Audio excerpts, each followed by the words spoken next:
Hi everyone, welcome to Mendoza Makes. I'm Michelle Mendoza. Today we are continuing the science of cookies and talking about the effect sugar has in our cookie. Let's go. Sugar's main job in your cookie is to add sweetness, browning, and crisp, some texture. There are two main types of sugar: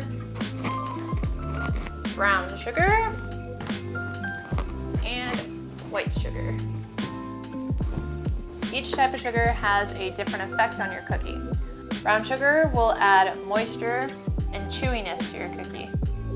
It makes the proteins from the egg and the flour harden up faster in the oven, so it results in a thicker, chewier cookie because it doesn't allow it to spread so much, like peanut butter cookies.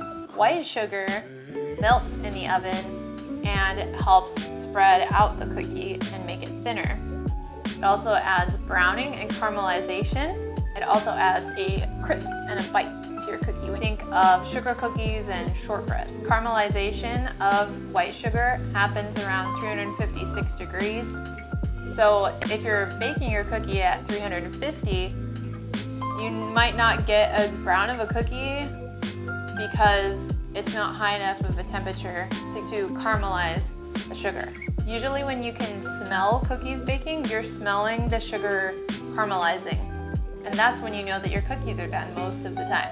Sugar also interacts with the butter while you're mixing the dough. Before it even gets to the oven, sugar's already working. Usually recipes start with putting the butter and sugar together in the bowl and mixing that with maybe a few other ingredients. But what that does is create little micro pockets of air in the butter that will insulate the dough when it goes into the oven and make it take longer to heat up and bake so it doesn't spread too thin. When you're mixing or creaming butter and sugar together, the sugar crystal structure will dig out little micro pockets into the butter and like little scoops as it's spinning around. It'll scoop out all of these holes in the butter, leaving all of these pockets of air in there. When you cream butter and sugar, it's not really about smoothing out the butter, it's more about aerating the butter. Creaming your butter and sugar together will result in a thicker cookie that's thick all the way to the edges and doesn't really taper off, kind of like a peanut blossom. Brown sugar helps add moisture to cookies, keep them soft and chewy. A good example of this is gingerbread cookies. Gingerbread cookies use only brown sugar, no white sugar, because we want to keep them nice and soft and chewy. If you like your cookies chewier, next time you make a cookie that calls for a cup of sugar, instead of only using white sugar, maybe substitute half white sugar, half brown sugar to make it a little bit more chewy.